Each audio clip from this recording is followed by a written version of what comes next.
हाय, good evening guys. मैं आप आज आप लोगों को बायोकेमिस्ट्री बायोकेमिस्ट्री पढ़ाने जा रहा हूँ। क्या पढ़ाने जा रहा हूँ? बायोकेमिस्ट्री।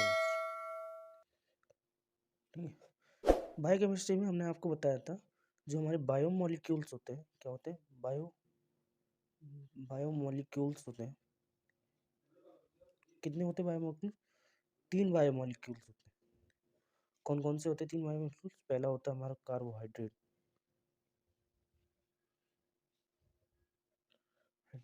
दूसरा हमारा होता है लिपिड्स, तीसरा बायोमोलिक्यूल्स होता है प्रोटीन। ठीक। हम पहले कार्बोहाइड्रेट के बारे में आपको पहले भी बता चुके हैं, जैसे कि कार्बोहाइड्रेट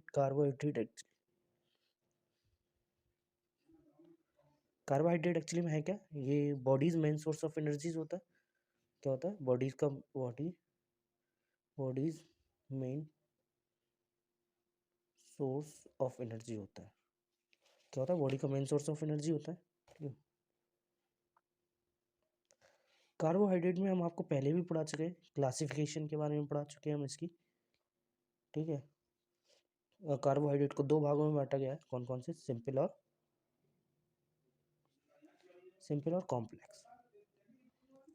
कॉम्प्लेक्स में बांटा गया। ठीक है। सिंपल में कौन कौन से आते हैं? दो दो आते हैं, मोनोसैक्राइड्स और डाइसैक्राइड्स आते हैं। इसमें कॉम्प्लेक्स में आते हैं पॉलीसैक्राइड्स। ठीक है। अब मोनोसैक्राइड्स के एग्जाम्पल कौन कौन से हैं? मोनोसैक्राइड के ग्लूकोज है, फ्रक्टोज है, लैक्टोज है, माल्टोज है, लैक्टोज है, सुक्रोज है। पॉलीसैक्राइड का स्टार्च है, फाइब्रेस है और ग्लूकागोन। ठीक है।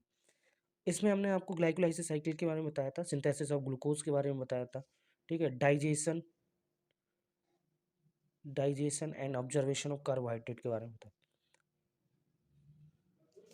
ऑब्जर्वेशन ऑफ कार्बोहाइड्रेट के बारे में बता चुका हूँ। ठीक है। आज हम आपको बताने जा रहे हैं एक नए टॉपिक के बारे में, जिसको आज हम आपको नए टॉपिक के बारे में बताने जा रहे हैं। नया टॉपिक क्या है हमारा?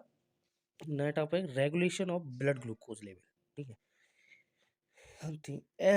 हमारे बॉडी में ऐसा कौन सा मतलब हार्मोन है जो ब्लड ग्लूकोज लेवल को मेंटेन करता है? ठीक है। देखो, regulation of blood glucose level is largely done through endocrine hormones of pancreas. Pancreas में एक एंडोक्राइन नाम का हार्मोन्स होता है, वही ब्लड ग्लूकोज लेवल को क्या करता है? मेंटेन, रेगुलेट करता है, वही रेगुलेशन करता है। ठीक है। नॉर्मल जो ह्यूमन का नॉर्मल ह्यूमन का जो ब्लड ग्लूकोज लेवल होता है वो कितना होता है? 70 से 100 mg पर डेसीलीटर होता है। ठीक है। ठीक है। पेनक्रियाज में क्या होता है? एंडोक्राइन हार्मोन्स होता है, वही क्या करता है? Regulation of blood glucose level को रेगुलेट करता है।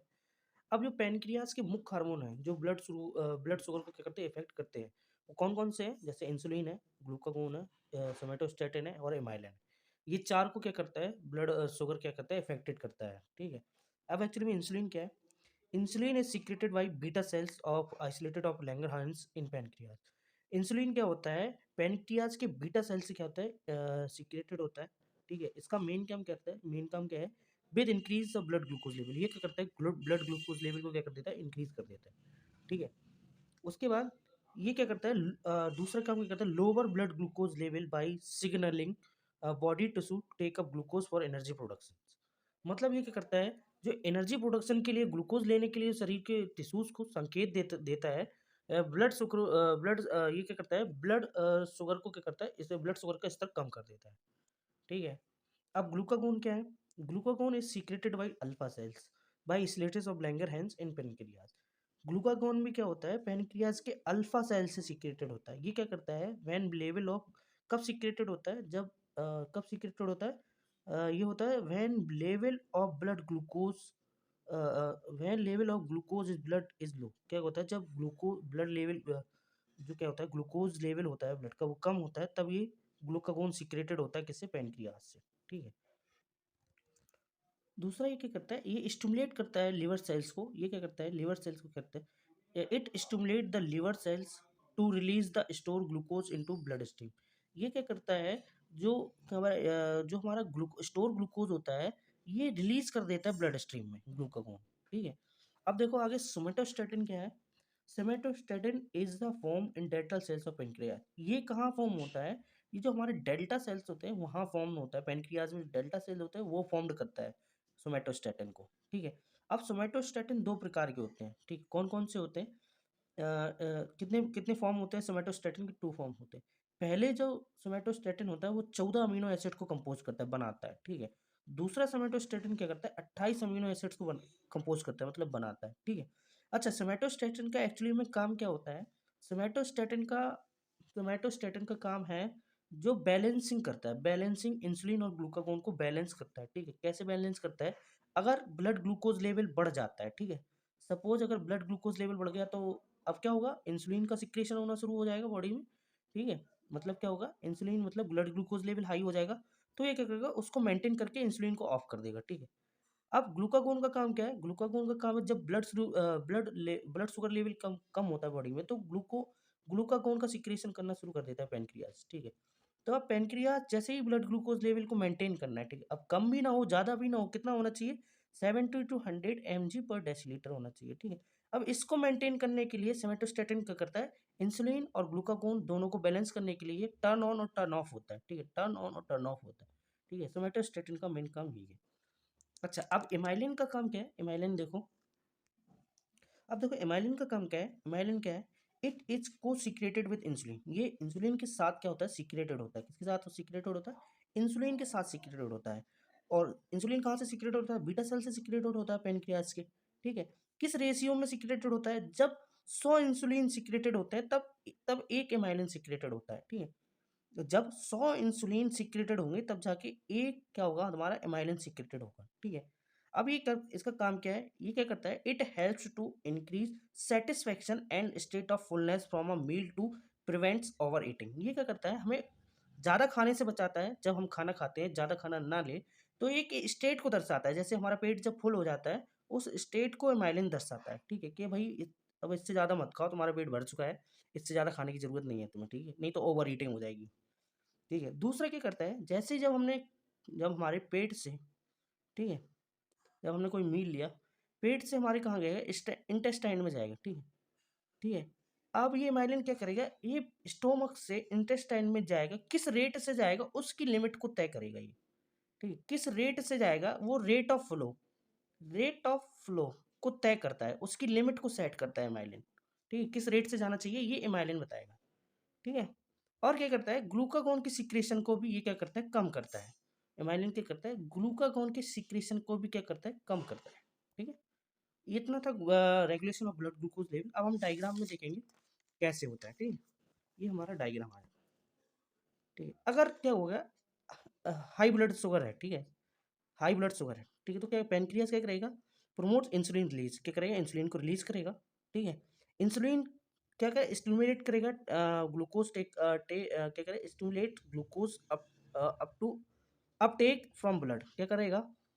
ये जितने भी ऑर्गन्स को रिक्वायरमेंट होगी, किसकी? शुगर की या किसकी? एनर्जी की रिक्वायरमेंट होगी, तो वो सारे क्या करेंगे? ग्लूकोज को ले लेंगे, मतलब एनर्जीज को ले लेंगे, ठीक है।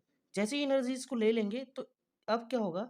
जो टिश्यू सेल को सिग्नल पहुंचाता है, जैसे अभी मैं पहले यही बता दिया था आपको, ये क्या करता है? टिश्यू सेल, ये देखो, ये क्या करता है? टिश्यू सेल को सिग्नल पहुंचा देता है, जितने भी ऑर्गन्स को रिक्वायरमेंट होती है एनर्जी को, वो एनर्जी को ले लेता है। फिर क्या होता है? ब्लड ग्लूकोज लेवल कम हो जाता है। जैसे ही कम होता है तो ग्लूकागोन का सिक्रेशन शुरू होने लगता है, ठीक है। तो फिर क्या हो जाता है? फिर से क्या हो? रेज ब्लड शुगर, फिर से शुगर लेवल बढ़ जाता है, क्योंकि यही सर्कल चलता रहता है, ये हमारा ये सिंपल वे में समझना चाहें तो सिंपल वे में ये लिखा हुआ है, ठीक है। ये आपका क्या है? ऐसा,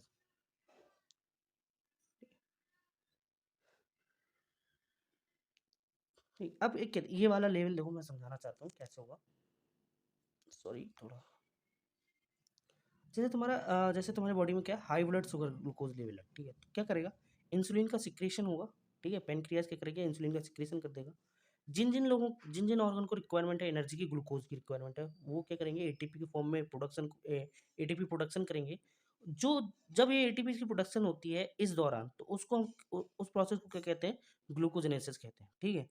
उसको क्या कहते हैं? ग्लूकोजनेसिस कहते हैं। उसके बाद जब अलग अलग ऑर्गन को एनर्जी की रिक्वायरमेंट होती है, जब वो कंप्लीट कर लेते हैं, तो क्या होता है? लोअर ब्लड ग्लूकोज लेवल हो जाता है, कम हो जाता है। फिर क्या होगा? पैनक्रियाज क्या करेगा? ग्लूकागोन का सिक्रेशन करना शुरू कर देगा, ठीक है।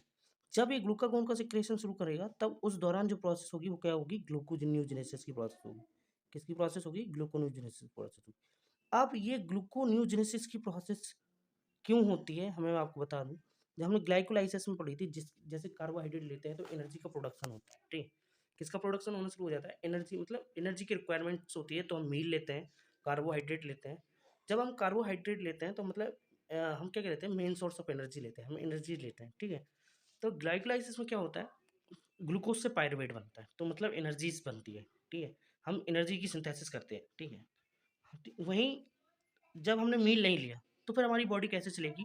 वो किस लिए वो कौन चलाएगा? वो हमारी कौन चलाएगा? ये ग्लूकोनियोजेनेसिस की साइकिल चलाएगी, ठीक है? इसमें हम ग्लूकोनियोजेनेसिस के बारे में बताएँगे हम आपको बाद में, ठीक है? इसकी पूरी साइकिल कंप्लीट करवाएँगे हम आपको नेक्स्ट वीडियो में। अभी के लिए थे नेक्स्ट वीडियो में, ठीक है? अभी के लिए थैंक यू सो मच।